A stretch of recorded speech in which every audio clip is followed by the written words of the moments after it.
ఏం చూశాడు లియోనార్డో డా విన్సీ? ఏం చూడలేదు. వీడు చిత్రకారుడా చరిత్రహీనుడా మీరు ఆలోచించాలి. వాడు గీసిన బొమ్మకు కోట్ల రూపాయలు ఇచ్చి కొనుక్కుంటున్నారు అంటే వాళ్ళు ఏమైనా జ్ఞానం ఉన్నవాళ్ళు అనుకుంటున్నారా?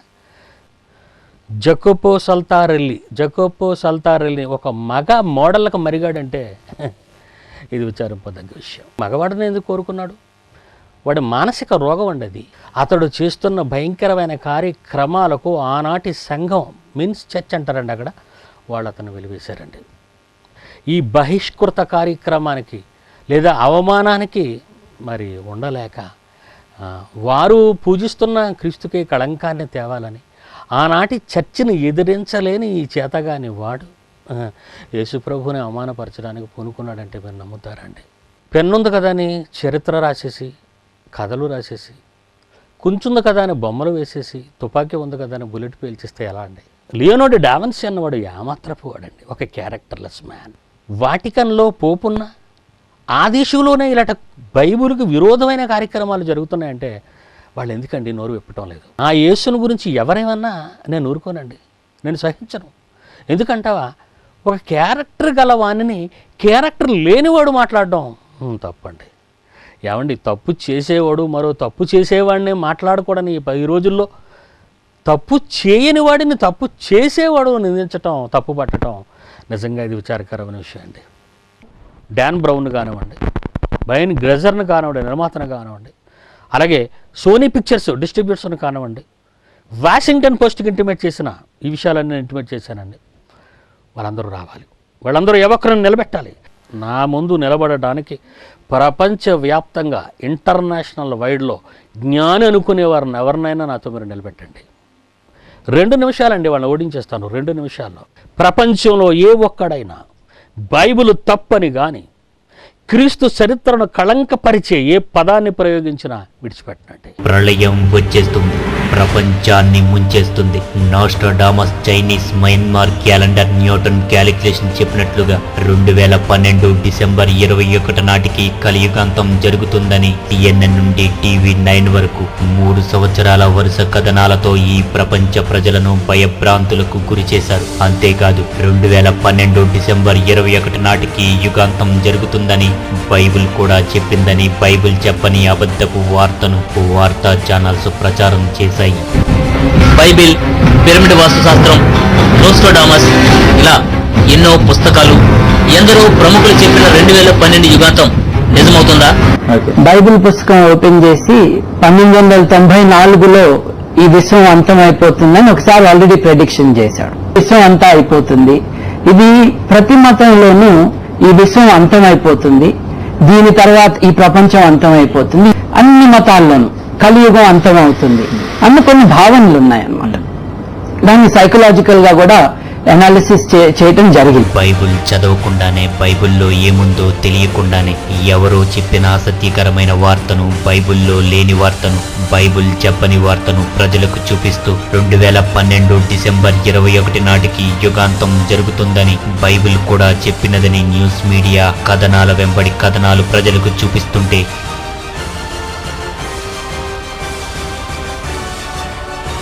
ఏ క్రైస్తవుడు బైబిల్ పై న్యూస్ మీడియా చేస్తున్న దుష్ప్రచారాన్ని అడ్డుకోలేదు. బైబిల్ తరపున ఏ క్రైస్తవుడు మీడియాను ఎదుర్కొనే ధైర్యం చేయలేదు. 2012 డిసెంబర్ 21 యుగాంతం జరుగుతుందని బైబిల్ చెప్పిందనే అసత్యకరమైన మాటను హద్దు అదుపు లేకుండా చూపిస్తూ ప్రజలను మోసగిస్తున్న న్యూస్ మీడియాకు బుద్ధి చెప్పే రోజు రానే వచ్చింది.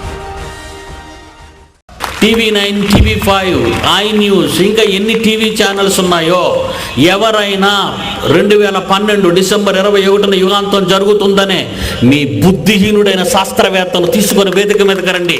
2012 డిసెంబర్ 21 యుగాంతం అయిపోతుందని నమ్మి వాళ్ళ ప్రకటనలు చూపిస్తున్న మీరు మగతన ఉంటే మీ శాస్త్రవేత్తలను తీసుకొని రండి, ఆహ్వానం పలుకుతున్నాను. బహిరంగ సవాల్. నేను ఓడిపోతే నిర్మిస్తున్న 2 కోట్ల బైబిల్ ఓపెన్ సిటీ ఇండియా మీకు రాసిస్తాను. నేను ఓడిపోతే ఇక్కడే ఈ వేదిక మీద రాసిస్తాను, 2012 యుగాంతం జరుగుతుంది డిసెంబర్ 21 అని. మీరు అనుకున్నట్టుగా జరుగుతుంది అనుకుంటే, నేను అన్నట్టుగా జరగదని అనుకుంటే, నేను నిర్మిస్తున్న Bible open city India Visakhapatnam 2 కోట్ల రూపాయలతో కట్టిన భవనాన్ని మీకు విడిచిపెట్టేస్తాను. లేదా మీరందరూ యేసు ప్రభుని స్వరక్షకునిగా అంగీకరించి తీరాలి. బైబిల్ గొప్పదని ప్రతి మీడియాలో నోరు విప్పి చెప్పాలి. ఎనిబడి నీది తప్పు అనే మగాడు వేరే ఎవడైనా ఉంటే పిడి సుందర్రావుని ఢీకోవాలి. అది చేతగాని వీళ్లకు ఇది విదేశీ పుస్తకం అని గాని మత పుస్తకం అని గాని అనే హక్కు లేదు. ఖబర్దార్.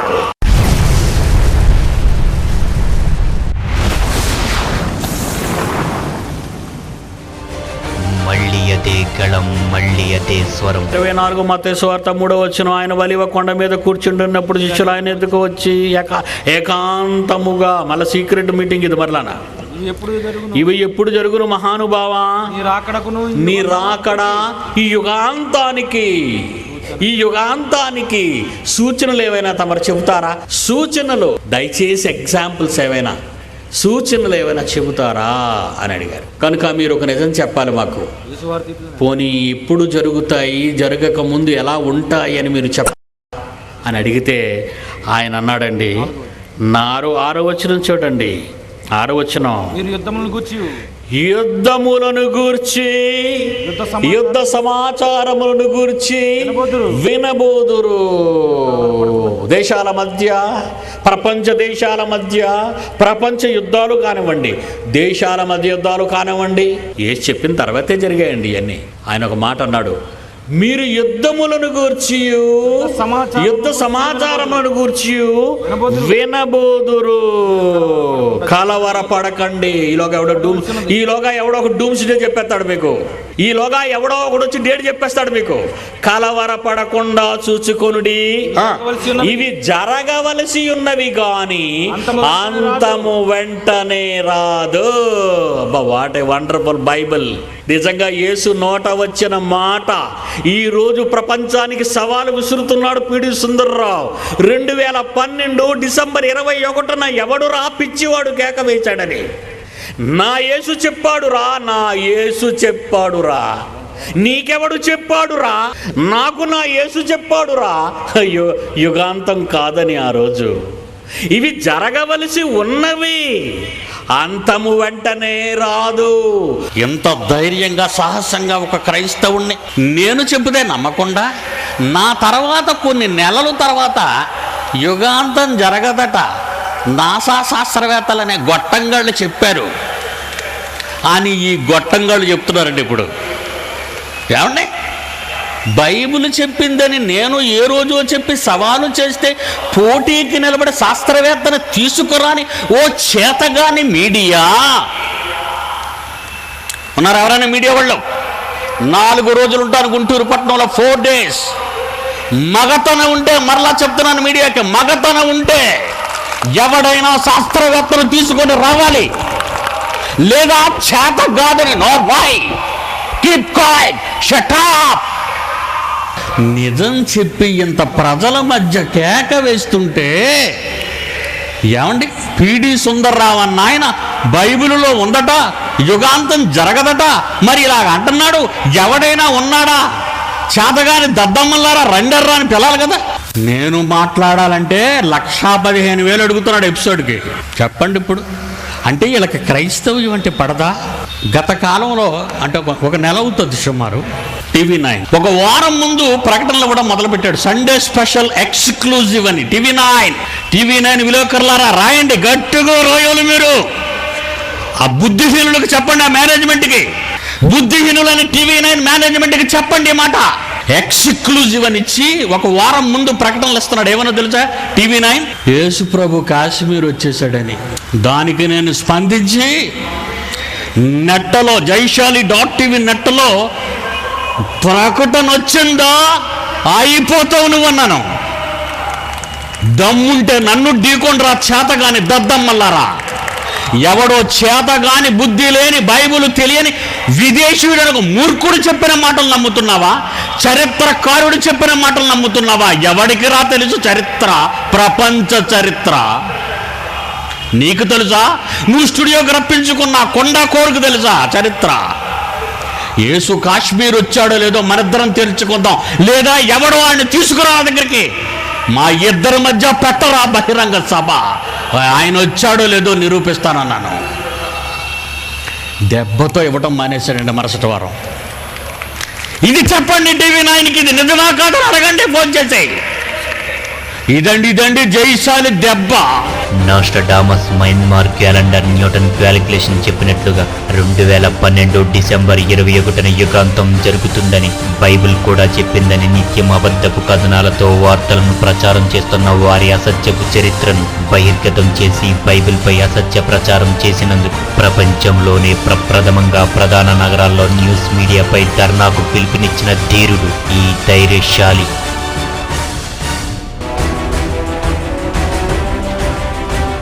భూమి మీదే మనిషి మనుగడ, మరి ఇతర గ్రహాల్లోనైనా జీవి మనుగడ ఉందా? 1990లో హబుల్ టెలిస్కోప్ను కనుగొనే గ్రహాలపై పరిస్థితులు, గ్రహాల మధ్య దూరాలు తెలుసుకున్న నాటి సుదీర్ఘ కాలం నుండి నేటి వరకు సామాన్యుని నుండి శాస్త్రవేత్త వరకు వేధిస్తున్న ప్రశ్న ఇది. గ్రహాంతర జీవి అన్వేషణ కోసం కొన్ని మిలియన్ల కోట్ల రూపాయలు ఖర్చు చేసి ఇతర గ్రహాల్లో జీవుల కోసం అన్వేషిస్తున్నారు. కోట్ల రూపాయల ప్రజాధనాన్ని పరిశోధనల పేరుతో దుర్వినియోగం చేయడానికి అదిగో జీవి ఇదిగో బావి అంటున్నారే గాని గ్రహాంతర వాసి నివాసం జీవి ఉనికి ఇప్పటికీ కనుగొనలేదు. ఈ అనంత విశ్వంలో మనం ఏకాకులం కాదా?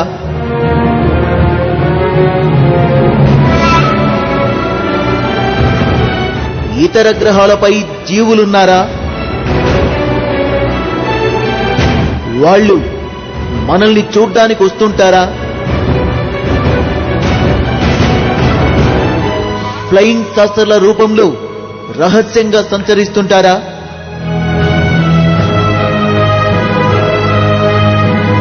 వరంగల్లో కూడా UFOలు చక్కర్లు కొట్టారా?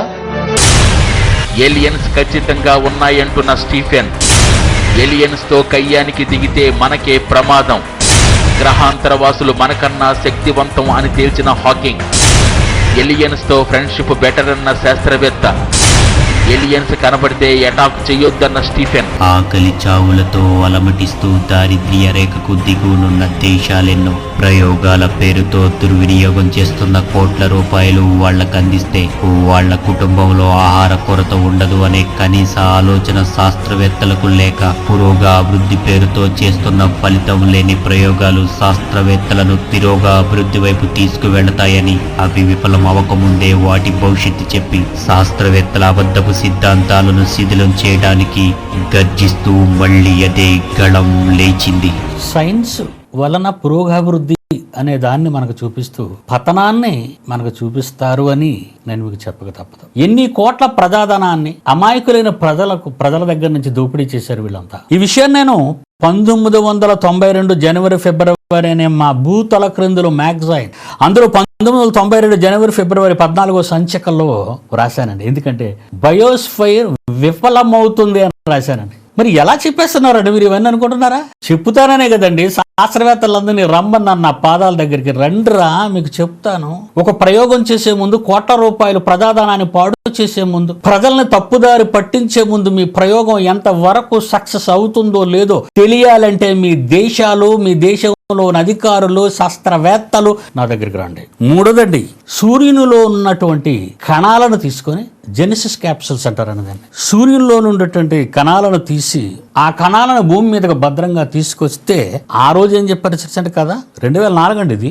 సూర్యునిలో ఉన్న కణాలను తీసుకొచ్చి అదే జెనెసిస్ క్యాప్సూల్ అన్నారండి దాన్ని. ఈ జెనెసిస్ క్యాప్సూల్లో ఆ కణాలను బహుభద్రంగా భూమి మీదకి తీసుకొస్తే సౌర వ్యవస్థ ఆవిర్భావం, గ్రహాల పుట్టుగా సంబంధించిన రహస్యాలను విప్పగలమని ఆ రోజు శాస్త్రవేత్తలు చెప్పారండి. ఇక న్యూస్ ఏమైనా వచ్చిందో చెప్పమంటారా? ఎడారిలో కూలిన జెనెసిస్ క్యాప్సూల్ ఫెయిల్యూర్. 2004లో ఈ శాస్త్రవేత్తలకు అవసరమైన పుస్తకాన్ని రాశానండి. ఎప్పుడు రాశారనుకున్నారు? ఇది చేసే బోడి ప్రయోగాల తర్వాత రాశారనుకున్నారా? వీటికి ముందే రాశారు. వీటికి ముందే రాస్తూ ఈ దైవ లక్షణాల అన్వేషణలో శాస్త్రవేత్తలు అని చూడండి, దీంట్లో హెడ్డింగ్ పెట్టాను చూడండి, అదిగోండి టైటిల్ చూడండి, అడుగును కనిపిస్తుంది, సెంటర్లో వచ్చింది చూడండి టైటిల్, దైవ లక్షణాల అన్వేషణలో శాస్త్రవేత్తలు.